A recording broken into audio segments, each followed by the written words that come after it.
Title: The Silent Hour. Chapter 1. The Disappearance. The small town of Redwood Falls was known for its quiet charm. Nestled between dense forests and the winding river Astor, it was the kind of place where everyone knew everyone else, and secrets were scarce. But on a cold autumn evening, a secret emerged that would shake the town to its core. Lena Morris had just finished her evening shift at the diner. The sun had dipped below the horizon, casting a faint orange glow across the streets. As she walked home, the crisp air nipped at her cheeks, but Lena didn't mind. Her thoughts were on the warmth of her home, where her 6-year-old daughter, Emily, waited. Emily was the light of Lena's life, a bright and curious child with a smile that could melt even the coldest heart. She had been looking forward to the weekend, when Lena had promised to take her to the county fair. As Lena turned onto her street, she imagined Emily's excited face, and her own heart lifted. But as she approached her house, something felt wrong.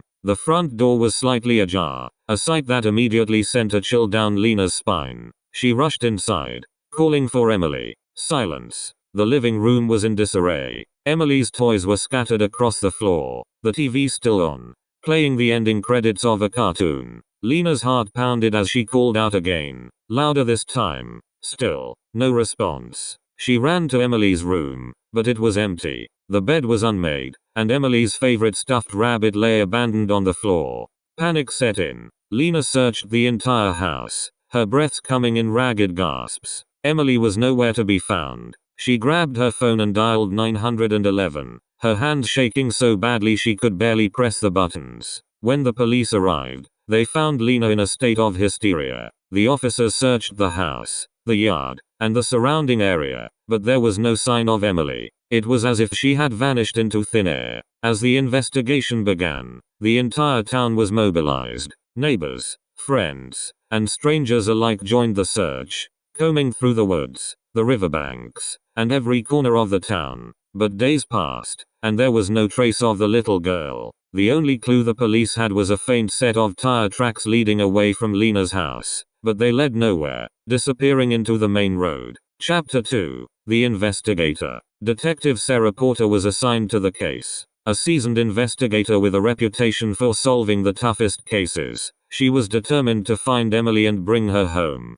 But as she delved deeper into the investigation, she realized this was no ordinary kidnapping. There were no ransom demands, no notes, no phone calls, nothing to suggest a motive. It was as if the kidnapper had taken Emily and simply disappeared. But Sarah knew that in every crime, there was a pattern, a motive, something that connected the dots. She just had to find it. Sarah began by interviewing everyone in Lena's life. Friends, co-workers, even distant acquaintances. She scrutinized every detail, looking for anything out of the ordinary. What she found was a history of abuse. Lena's ex-husband, Mark, had been abusive during their marriage, and although Lena had left him years ago, Sarah couldn't shake the feeling that he might be involved. Mark was living in another state, but Sarah tracked him down and questioned him. He denied any involvement, claiming he hadn't seen or spoken to Lena in years. His alibi checked out, and reluctantly, Sarah had to cross him off the list of suspects. But she couldn't ignore the nagging feeling that something was missing.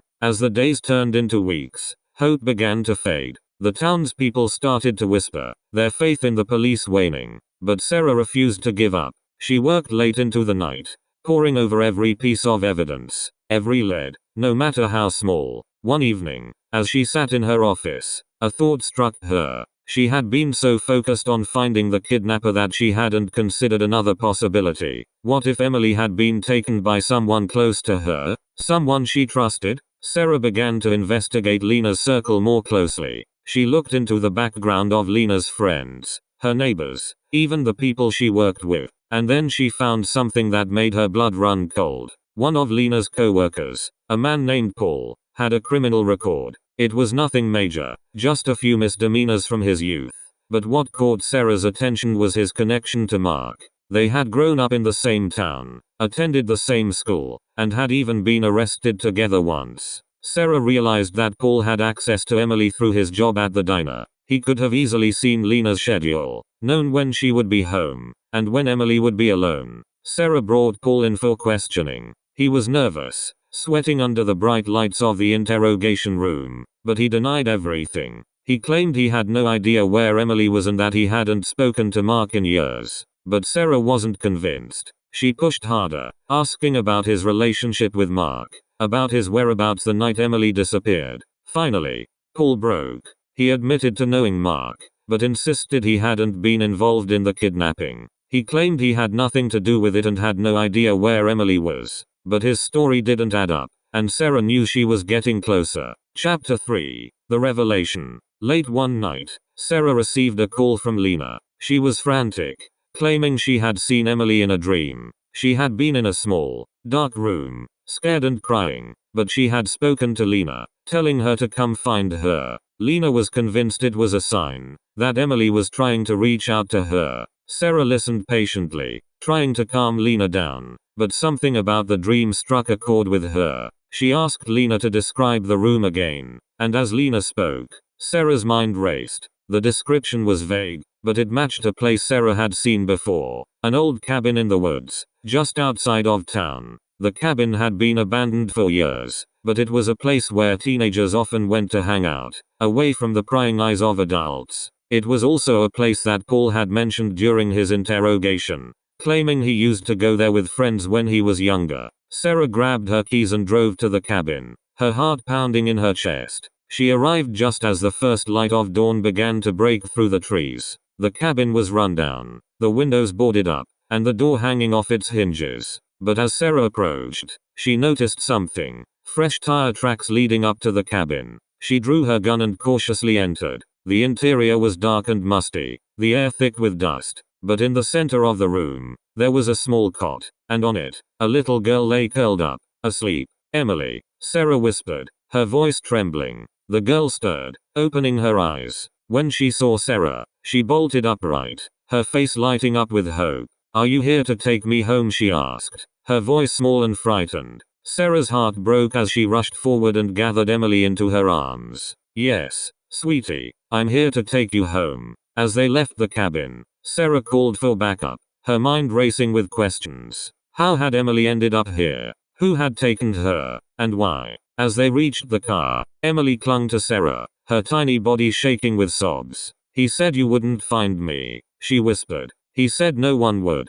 "Who said that?" Emily, Sarah asked gently, trying to keep her voice calm. "The man with the scar," Emily replied, her voice trembling. "He was friends with Daddy." Sarah's blood ran cold. The man with the scar, Paul. He had taken Emily, and she had been right under his nose the whole time. But why? What had driven him to kidnap a little girl? Back at the station, Sarah interrogated Paul again, this time armed with the truth.